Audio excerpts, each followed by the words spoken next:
lederhosen on. The full garb here, the full lederhosen. If you want a better look at it, you'll have to go to our In Focus page at kltv.com and ktre.com and check out our live report from this morning on GMAT. Of course, we're here all week looking at the connections between East Texas and Germany. It's a series we've been doing since 2017. And today we're at Oktoberfest. Of course, it's known the world over as the world's biggest party, but there's a connection with East Texas. Kilgore hosts what's considered the biggest Oktoberfest in East Texas.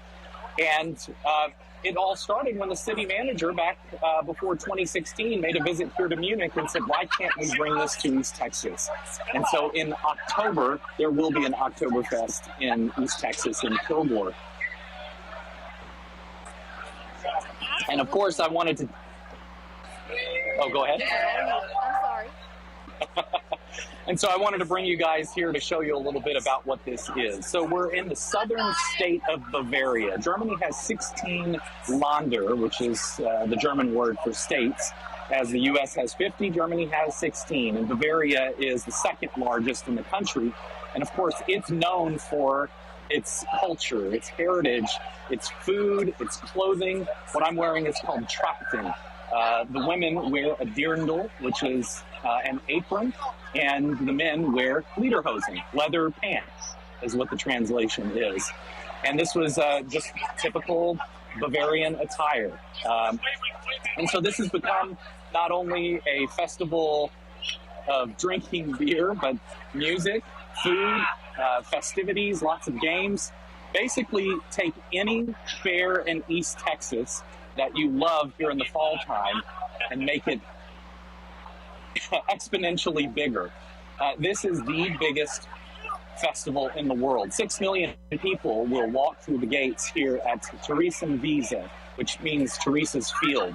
Oktoberfest got its start back in 1810. It was basically a wedding party when Crown Prince Ludwig married Princess Therese. And there was a giant horse race as a celebration after the wedding. And they decided because it was so much fun, they were going to bring it back year after year.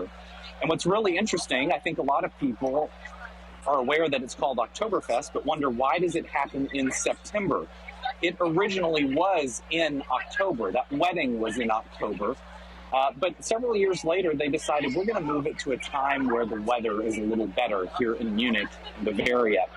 And so it now ends in October rather than begins. So they moved it to a different month and kept the same name because it worked so well. But again, this is the 188th Oktoberfest. It has been canceled in the past. There were 2 back-to-back years during the pandemic. And this is now the second time since the pandemic cancellations that they've held Oktoberfest here in Munich. And they are expecting record crowds this year. As many as 7 million people in this 2-week period might actually make it here through the gates. And it seems to get bigger and better every year. So there are these giant tents, these giant brew houses, where people can go inside and, of course, eat traditional Bavarian cuisine, from roast hen and roast ox, as well as, stepping on some trash here.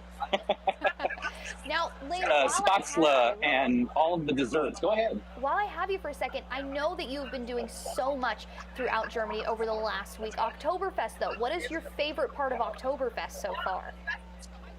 I think the people. Everyone here is so friendly and welcoming. There are people from all over the world who are here participating and taking part in the festivities. And it really is just a very welcoming and inviting environment, which is just wonderful. You know, of course, here in the South, we are known for our hospitality. And yesterday, just by chance, I had an opportunity to talk with the minister president of Bavaria, Markus Söder, who's one of the most powerful politicians in Germany. And he said he feels that Bavaria is much like Texas. So for many reasons, including that, he said the people are very similar. So I think that's been one of my favorite things is just how friendly everyone is and welcoming. But this year, Oktoberfest, there's a bit of a buzzkill, you might say. Inflation is kind of having an impact on things. Everything is much more expensive this year.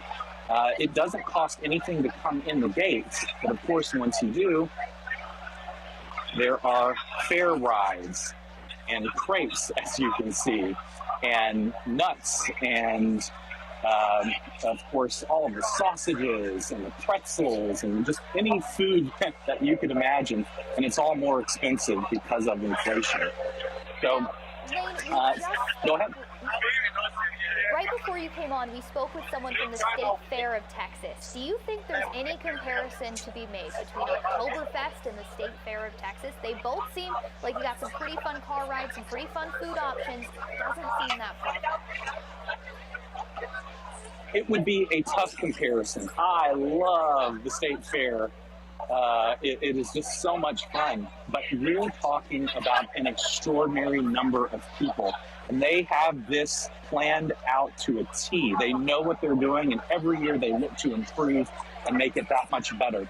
Everything from security. We actually today got a tour of the police station and the operation that it takes to keep people safe. There are bag checks and visual checks of people as they're coming through the gates here. And there's also a network of 54 cameras throughout the area where they are, let's see, right there, watching people just to make sure that this is a safe experience for everyone. The gates open up every day, usually about 10:30. And lunch is served and food is served throughout the day. There are brass bands and parades through the grounds here. And there's food and drink, of course. All of the different breweries here in Germany produce a special beer that is served only at Oktoberfest. And so a lot of people come for that as well. But the gates close in the evening at a reasonable time. It's not an all-night party. And people go home. So it's been very orderly, very clean, and very friendly. Well, it sounds like you are having an absolutely amazing time in Germany right now, Lane. Is there anything else you want to add before we let you go? Sure, of course. We'll be back tomorrow morning on Good Morning East Texas. We're going to take a look at how the NFL is going all in on Germany.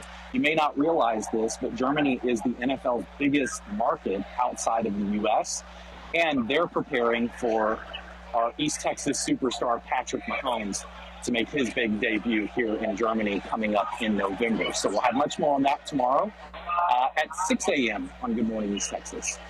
All right, well, once again, Lane Luckie, thank you so much, Lane. Thanks, Michaela. Have a good day.